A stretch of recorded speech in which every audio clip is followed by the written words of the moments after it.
नमस्कार, मैं राजेश पोलखोल बहुगुणा और आप देख रहे हैं पर्वतवाणी लाइव। आज के जो पैनलिस्ट हमारे साथ उपस्थित हैं वो किसी परिचय के मोहताज नहीं है।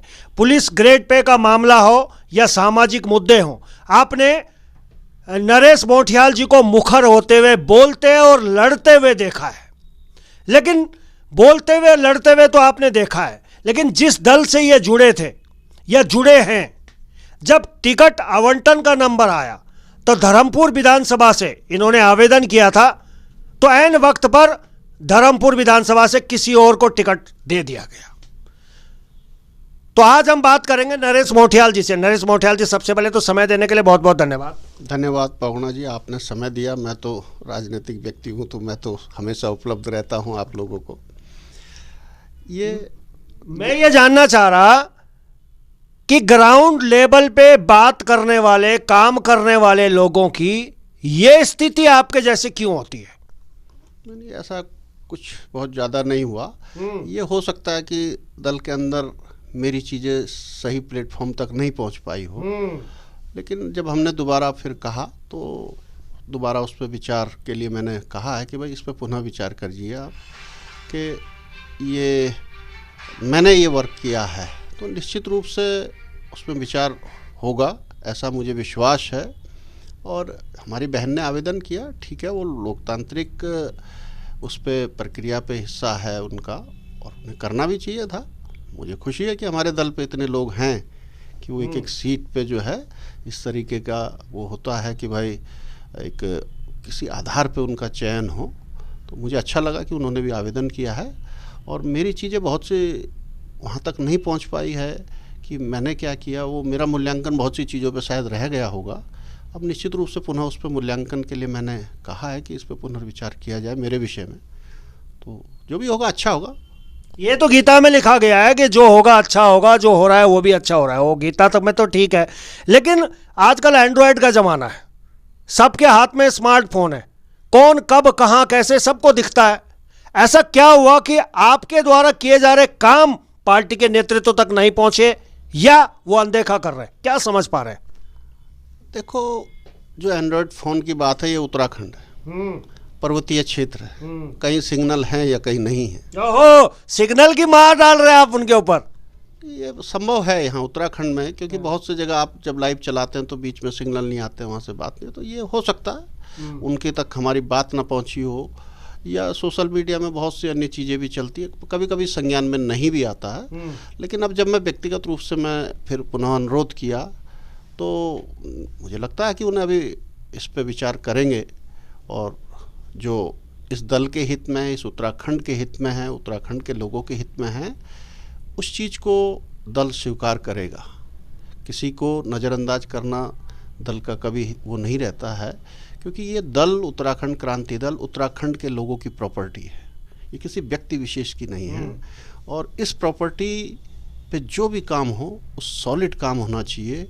उत्तराखंड की लोगों की भावनाएं इस दल से जुड़ी हैं, और यहाँ पे टिकट वितरण भी बिल्कुल लोगों को बहुत ठोस चीज़ चाहते हैं हमसे। वो राष्ट्रीय दलों को एक बार उनके गलत सलत को इग्नोर कर देते हैं, लेकिन हमसे लोग बिल्कुल भी उम्मीद नहीं करते कि कोई हम ऐसा काम करें कि जो उनकी भावनाओं को आहत करेगा। तो मैं समझता हूँ कि दल उसमें निश्चित विचार करेगा, बहुत अच्छा विचार करेगा कि उत्तराखंड के लोगों की भावनाएं आहत ना हो। आहत ना हो। इक्विटी का केंद्रीय नेतृत्व अगर इस वीडियो को देख रहा है तो आप गौर से देखिए, और देखिए नरेश मोठियाल जी की सादगी। वो अपनी पार्टी के प्रति जरा सा भी कोई ऐसा लफ्ज इस्तेमाल नहीं कर रहे हैं जिससे पार्टी की छवि खराब हो। लेकिन मैं केंद्रीय नेतृत्व आपको बता देना चाहता हूं, कर्णप्रयाग की अगर मैं बात करूं, बलवंत सिंह नेगी जी का टिकट आप लोगों ने फाइनल करा है, फाइनल कर दिया, लेकिन फिर ऐन मौके पे आपने उनका टिकट काट दिया है। मेरी सुबह ही बलवंत सिंह नेगी जी से बातचीत हुई है, उनका यह कहना है कि पुष्पेश त्रिपाठी जी ने उनको फोन किया, वो निर्दलीय की तैयारी कर रहे थे, और कहा गया है कि आप काशी सिंह ऐरी जी से बात करें। उसके बाद उन्होंने काशी सिंह ऐरी जी से बात करी है, और काशी सिंह ऐरी जी ने उनको वादा कर दिया है कि आप ही कर्णप्रयाग के प्रत्याशी होंगे, आप तैयारी कीजिए। बलवंत सिंह नेगी जी नॉमिनेशन फॉर्म भी ले आए। ऐसा क्यों हुआ है? क्या कर्णप्रयाग में जमीन पे काम करने वाले खंडूड़ी जी नहीं दिखाई दिए? क्यों ये तालमेल गड़बड़ा रहा है? छोटी सी क्षेत्रीय दल और छोटे से क्षेत्रीय दल में गिनती के कार्यकर्ता और टिकट आवंटन में इतनी अनियमितताएं। नरेश मोहटियाल जी, बलवंत सिंह नेगी जी से मेरी बात हुई है, मैं किसी भी व्यक्ति का पक्ष या विपक्ष में नहीं हूं। मैं ये चाहता हूं कि हमारी जो निष्पक्षता है वो इतनी निष्पक्षता होनी चाहिए कि किसी का दिल ना दुखे। मान लीजिए धर्मपुर में टिकट भी फाइनल करना था तो जितने भी वो थे जिन्होंने भी आवेदन किया था सबके बीच में बैठा के एक रायशुमारी कर लेते कि भाई आप लोगों की क्या रायशुमारी बनती है, या राष्ट्रीय दलों की तरह सर्वे हो जाता उस विधानसभा में। तो ये जो पैटर्न है वो क्षेत्रीय दल अपना नहीं रहे और बाद में स्थिति ये हो जा रही है। वो आरोप लगा रहे हैं कि पैसे का लेन देन हो गया। बलवंत सिंह नेगी साफ आरोप लगा रहा है। देखिए जी, जहाँ तक कर्णप्रयाग की आप बात कर रहे हैं, अंततोगत्ता क्या हुआ, सत्यमेव जयते हुआ। हाँ। जिस आदमी ने परिश्रम किया उसके परिश्रम को दल ने मोहर लगाई। हाँ। और वो आज उत्तराखंड क्रांति दल के प्रत्याशी है और ईश्वर उन्हें निश्चित रूप से विजय दिलाएगा। उत्तराखंड कर्णप्रयाग के क्षेत्र की सम्रान जनता उनके साथ खड़ी है और उन्हें भारी मतों से विजय बनाएंगी। तो सत्य की विजय हुई है, उसमें दल ने कहाँ गलत आदमी को वो किया। नहीं, दल ने गलत ये करा मोहटियाल जी कि पहले बलवंत सिंह नेगी जी को आवंटन कर दिया। उससे क्या हुआ कि उनके 250-300 जो कार्यकर्ता थे वो आज सारे यूकेडी से नाराज हो गए। ये गड़बड़ी हुई है। भाई आप धरातल पे देखिए काम कौन कर रहा है, उस आधार पे चयन कीजिए और आपका चयन इतना अच्छा होना चाहिए जिससे दूसरे को आहत ही ना हो। ठीक है, नाराजगी होती है, लेकिन इतना भी नहीं है कि यूकेडी में आप किसी को आहत कर दो। देखो, यदि भूला हुआ घर वापस आ जाए तो आप उसे ये नहीं कहते कि गलत हो गया। ठीक है, हो गया था, वो आया, रिजल्ट आया और सत्य की जीत हुई। खंडूरी जी को पार्टी ने अपना प्रत्याशी घोषित किया। पुनर्विचार हुआ है उसमें। हाँ, पुनर्विचार हुआ। होता है, बहुत सी जगह होता है कि किसी संदर्भ में किसी की कोई चीज़ें रह जाती है, उसके विषय में समूचा उसका मूल्यांकन नहीं हो पाया होगा। और जब समूचा मूल्यांकन होता है तो आदमी वो करता है ना दोबारा के साहब इसमें ये चीज़ें मेरे विषय में रह गई, इसमें भी विचार किया जाए। तो दल निश्चित रूप से ऐसा फ्रेमवर्क बनाना भी चाहिए कि एक फ्रेम के अंदर उसको गुजारे कि हमारे कौन से पैरामीटर्स हैं जिसके लिए हम एक प्रत्याशी को उस पैरामीटर्स में गुजारें। और वो पैरामीटर्स अकेले ये नहीं कि एक क्यों, वो दोनों के कंबाइंड होने चाहिए। दोनों के कंबाइंड होने चाहिए कि भाई आप बताओ आप पे क्या विशेषता, आप बताओ आप पे क्या विशेषता, फिर उसको एक फ्रेम पे निकालें और जो उस फ्रेम पे सेट होता है उसको दल को आगे बढ़ाना चाहिए और इसी से दल आगे बढ़ता है। मनमाने तरीके से फैसले करने से तो फजीयत ज़्यादा होती है।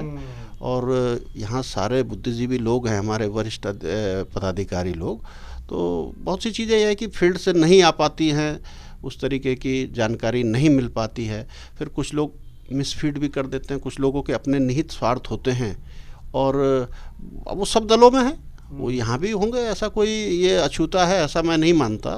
तो वो गलत जानकारी दे देते हैं और कभी ऐसे गलत जानकारी देने के बाद इस तरीके के फैसले भी हो जाते हैं। लेकिन यदि दल ने अपना सारी चीज़ों को पे फिर दोबारा वो किया तो सही पे मोहर लगी ना। अब तो आप खुश है इस बात से? नहीं, मेरे खुश होने और ना खुश होने का तो सवाल ही नहीं है। हमारे लिए तो कोई भी कैंडिडेट हो, हम तो ये कहेंगे प्रक्रिया सही होनी चाहिए। अच्छा, धर्मपुर में लगभग कितने लोगों ने आवेदन किया था? धर्मपुर में प्रारंभिक उस पर केवल मेरा आवेदन था। अच्छा, मैंने सबसे पहले उत्तराखंड क्रांति दल में आवेदन ही मेरा था। 27 नवंबर को मैंने आवेदन किया था और उसके बाद पहली सूची में तो मेरा नाम नहीं था। तो मैं तो अपना फील्ड में रोज़ थैला लेके अपना लोगों से मिलता रहता था। तो मुझे बहुत ज़्यादा जो काम कर रहा है उसे किस बात की चिंता है, दल में या जो काम कर रहा है उसकी सबसे बड़ी पूंजी क्या है व्यक्ति की, वो लोग जिनके बीच में वो जा रहा है उनका विश्वास उस पर होना चाहिए। यदि उन लोगों का मेरे पे विश्वास है तो मुझे कहाँ परेशानी थी। नहीं आया पहली सूची में, कोई बात नहीं, मैंने कहा जब दल देख लेगा तो मैंने कहा आ जाएगा। मैं अपना काम करता रहा, मैंने बहुत लगा रहा मैं लोगों के पीछे और मोहल्ले मोहल्ले जाके दुकानों पे खड़े होकर मैंने पंपलेट वितरण किए, मैंने पोस्टर बैनर लगवाए। मैं 2.5 लाख रुपए अभी तक का खर्च कर चुका हूँ इस पूरी प्रक्रिया में। और ये लगा लीजिए इस सर्दी की रात में भी मैं 9:30-10 बजे घर जाता हूँ। तो एक बात सुनिए ना, 10:30 बजे आप घर जा रहे हैं, क्या पार्टी के शीर्ष नेतृत्व ने काले वाले चश्मे पहने हुए हैं? उनको दिखता नहीं है? अगर उनको नहीं दिखता है तो फिर आप देखते क्यों नहीं है कि आपका एक कार्यकर्ता 10:30 बजे रात को फील्ड में मेहनत कर रहा है? शीर्ष नेतृत्व का मतलब क्या है? क्यों नहीं दिखता है?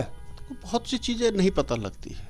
ये तो मन बहलाने के लिए आप कह रहे हैं कि नहीं लगता है, नहीं लगता। अब मीडिया वालों को पता लग जाती है आजकल। नहीं, खैर आपको निश्चित रूप से खबर होगी, भाई मीडिया तो दसों दिशाओं में उपलब्ध रहता है। हाँ। भाई ये तो मीडिया के तो आपके सूत्र हैं, वो लोग वो बताते हैं कि भाई ये यूकेडी वाला कल इतने बजे यहाँ घूम रहा था और ये बातें कर रहा था, इतने लोग उसके पास खड़े थे, 4-5 लोगों से बात कर रहा था, वो 1-2 घंटे, वो आप पे निश्चित रूप से खबर आती होंगी, लेकिन वो आपका प्रोफेशन है। अब यूकेडी एक राजनीतिक पार्टी है तो वो ठीक है, कार्यकर्ता सैकड़ों काम करते रहते हैं, सबकी चीज़ें नहीं आ पाती है, लेकिन ऐसा नहीं, कुछ जानकारी तो है उन्हें निश्चित रूप से। बहुत से लोग उनके बीच के लोग हैं, कोई उनके साथ एक उनके बहुत से लोगों के बीच के पढ़े हुए लोग मिल जाते हैं, तो वो फ़ोन भी करते हैं, उन्होंने कहा तुम्हारा तो वर्कर यहाँ घूम रहा था भाई और इतने बजे हमसे मिला, तो वो अप्रिशिएट करते हैं उस चीज़ को, ऐसा भी नहीं। अच्छा, टिकट फाइनल करने की दावेदारी या जिम्मेदारी किन लोगों के पर है, कुछ जानकारी मिल पाई आपको?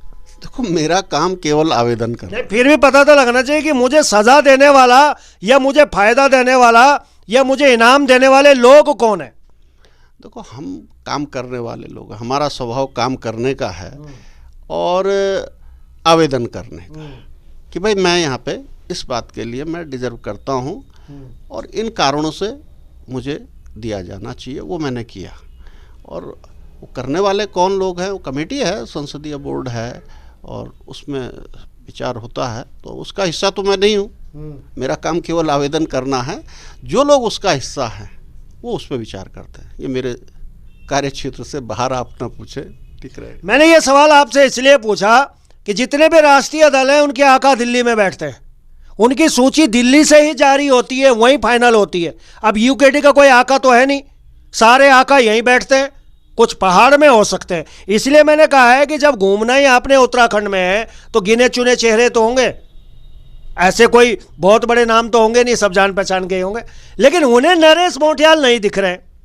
मोहित डिमरी का नाम अंत में फाइनल होता है, उमेश खंडूड़ी का नाम अंत में फाइनल होता है। इसके पीछे कहानी क्या है? आपका नाम अभी तक है नहीं, आप भी इस आस में हैं कि शायद पुनर्विचार हो, लेकिन आस ही है, पता नहीं हो या ना हो इसकी गारंटी नहीं है। अगर 1% नहीं होता फिर क्या करेंगे आप? मुझे पूरा विश्वास है। नहीं, और फिर दूसरी चीज़ जो आप कह रहे हो कि 1% नहीं हुआ, आखिर हम लोग जो जनता है ना, जिस पब्लिक से हम जाते हैं, अपनी बात कहते हैं, वो सर्वोपरि होती है। वो दल के लिए भी सर्वोपरि है, व्यक्ति के लिए भी सर्वोपरि है। वो क्या आपको मैसेज देती है, उसका संदेश क्या है, वो आपको किधर ले जाना चाहती है, वो सबके लिए अनिवार्य है, मेरे लिए भी अनिवार्य है, दल के लिए भी अनिवार्य है। नहीं तो वो सवाल को आपने गोल घुमा दिया। मान लीजिए 1% नई टिकट आपका यूकेडी से होता, तब आपकी जनता और आप क्या करेंगे? मैं फिर वही कह रहा हूँ ना, जनता तय करेगी कि मुझे क्या करना है, वो मुझे अपना आप दिशा दे देगी कि आप इस दिशा में चलें। ठीक है। और जो उसका आदेश होगा उसका सम्मान किया जाएगा, जनता सर्वोपरि है। नॉमिनेशन फॉर्म तो लेके आ रखे हैं ना आप? वो सारी चीज़ें, सारी चीज है ना, मतलब हथियार लेके आ रखे हैं, सिर्फ राय शुमारी होनी है कि इस हथियार का करना क्या है। वो निर्दलीय भी हो सकता है, वो जनता जैसा भी मुझे वो करेगी, उनका इंडिकेशन जिस तरफ होगा मैं वो काम करूँगा। यदि वो कहते हैं कि भाई ये है तो उसमें कोई बुराई थोड़े ना, पब्लिक के लिए तो हम सब वो हैं, दल भी उसी के लिए। दल क्या कर रहा है? राजनीतिक दल जो है पब्लिक से ही तो सारी चीज़ें हैं। जो जन की आवाज़ है उसके विरुद्ध क्या कोई राजनीतिक दल जाता है? कोई व्यक्ति जा सकता है? कोई नहीं जा सकता। तो मैं ऐसा कैसा दुस्साहस कर दूंगा?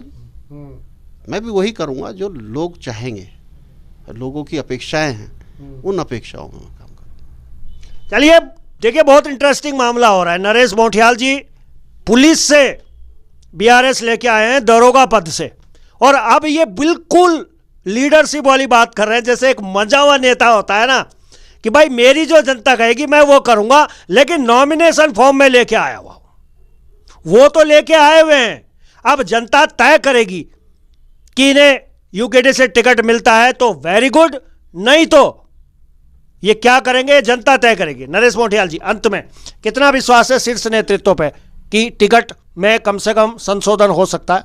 मेरा पूर्ण विश्वास है, पूर्ण विश्वास है मेरा। सारे लोग इस बात के चिंतित हैं। सोशल मीडिया में आपने देखा कि सब लोग लिख रहे थे भाई ये ऐसा कैसे हो गया। तो शीर्ष नेतृत्व तो निश्चित रूप से सोशल मीडिया को भी संज्ञान में लेगा।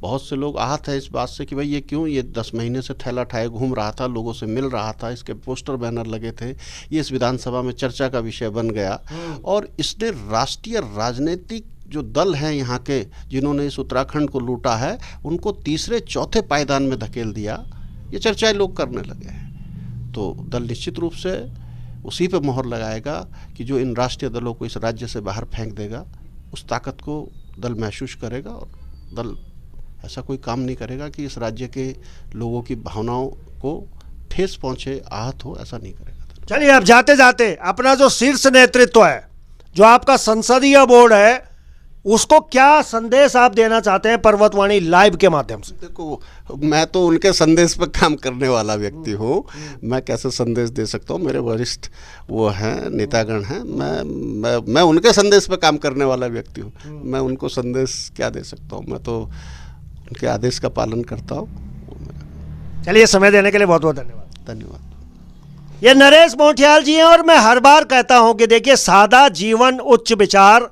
और यही हैं हमारे संस्कार। आप देख रहे हैं ना सादगी, पुलिस से आए हैं, राजनीति में आने की कोशिश करी है, सादगी आप देखिए। वरना जिनके टिकट कट जाते हैं या जिन्हें टिकट नहीं मिलते उनके आप तेवर देखिए, उनकी आंखें देखिए कितनी लाल होती है। वो अपने नेताओं को कोस रहे हैं पानी पी पी के, लेकिन इनकी सादगी है क्योंकि इन्हें विश्वास है अपने क्षेत्रीय दल पे। उम्मीद है कि अभी भी पुनर्विचार की जो याचिका इन्होंने डाली हुई है उस पर पुनर्विचार होगा और इनको न्याय मिलेगा।